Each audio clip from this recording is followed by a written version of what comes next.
नीलम और आवेश के बीच में लड़ाई हो गई है, जहां नीलम को सब बहुत पसंद करते हैं, लेकिन वहीं नीलम का एक फेस और निकल कर आता है सबके सामने। जब भी नीलम को कॉल आउट किया जाता है या उसे नॉमिनेट किया जाता है तो वो बंदी सबसे सवाल करती है और फिर लड़ने लग जाती है या फिर रोती है।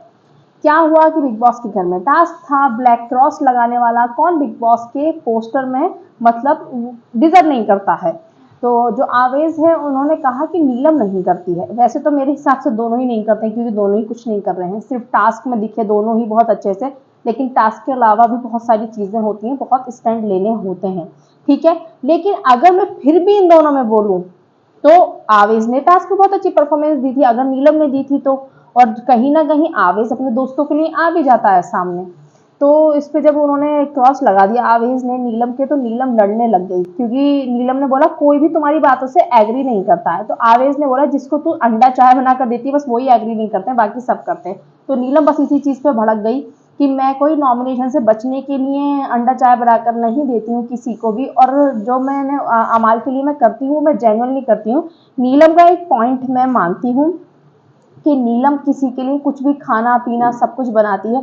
हाँ, उसका कोई स्टैंड नहीं है घर में, लेकिन वो दिल से करती है। जिसके लिए खाना बना के देती है या कुछ भी चीजें देती है वो दिल से करके देती है। ऐसा नहीं है कि नॉमिनेशन से बचने के लिए करती है, स्टैंड नहीं है वो बात एक अलग है, बट ये वो मतलब के लिए नहीं करती है जितना मुझे लगता है नीलम को देखने के बाद में। तो फिर आवेश ने बोला कि ठीक है मैं कब कह रहा हूँ, मेरे लिए तू बना भी मत, उन्हीं के लिए बना जो जिनके लिए तू बनाती है। इसी पर इन दोनों का आर्गुमेंट बहुत ज्यादा बढ़ गया है कि तू कब बोलेगा, तू तो कुछ कर ही नहीं रहा है, अरे अब बोलना, जब बोलने का वक्त था। तो आवेश ने बोला मैं बोल रहा हूँ ना, कब नहीं बोल रहा, अरे चल तू जा अंडा बना चाय बना, उधर देख किचन है। तो फिर नीलम ने उधर से चिल्लाया, फिर आवेश ने भी चिल्लाया कि तू मुझसे सही से बात नहीं करेगी तो मैं भी नहीं करूंगी। तो नीलम ने बोला है कि अरे मैं घंटा जब किसी को पसंद नहीं करती तो घंटा नहीं करती, साले फट्टू, मतलब चीजें बढ़ गई हैं आगे, और आवेश और नीलम में लड़ाई हुई है।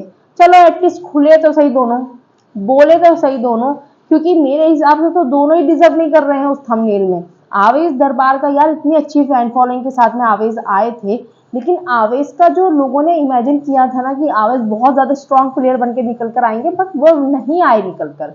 तो आवेश के फैंस के लिए अच्छी बात है कि वो जागे, वरना वो घर ही पहुंच जाएंगे जल्दी ही। और बिग बॉस इस टाइम पे फटफट फटफट कॉल आउट कर रहे हैं कि भाई वो पता वोटिंग से भी नहीं रख रहे हैं, वोटिंग से वो रख ही नहीं रहे हैं ज्यादातर किसी, उनको जो कंटेंट दे रहा है वो उसको बचा रहे हैं, और जिसके पास चाहे कितनी बड़ी फैन फॉलोइंग है वो निकाल रहे हैं घर से कि नहीं कर रहे हो ना कुछ भी तो मैं नहीं रखने वाला हूँ। इस बार बिग बॉस का देख लो आप, ऐसे नजर आ रहा है बिल्कुल। नीलम को सॉरी नेहल को सबसे कम वोट आई है, लेकिन बिग बॉस को लगता है कि उसके अंदर पोटेंशियल है, इस हफ्ते में वो सही गई थी, तो इस वजह से बिग बॉस ने उसे सीक्रेट रूम में डाल दिया कि मैं उसे निकालूंगा नहीं। और मोरे को देखो क्योंकि मोरे ने कुछ ऐसा गलत नहीं करा है अभी, और उसके लॉजिकल पॉइंट्स आते हैं, लेकिन अगर और अभी ऐसे ही चलता रहा, मोरे और ज्यादा वोकल नहीं हुआ, तो देखना बिग बॉस किसी भी तरीके से मोरे को निकाल देंगे।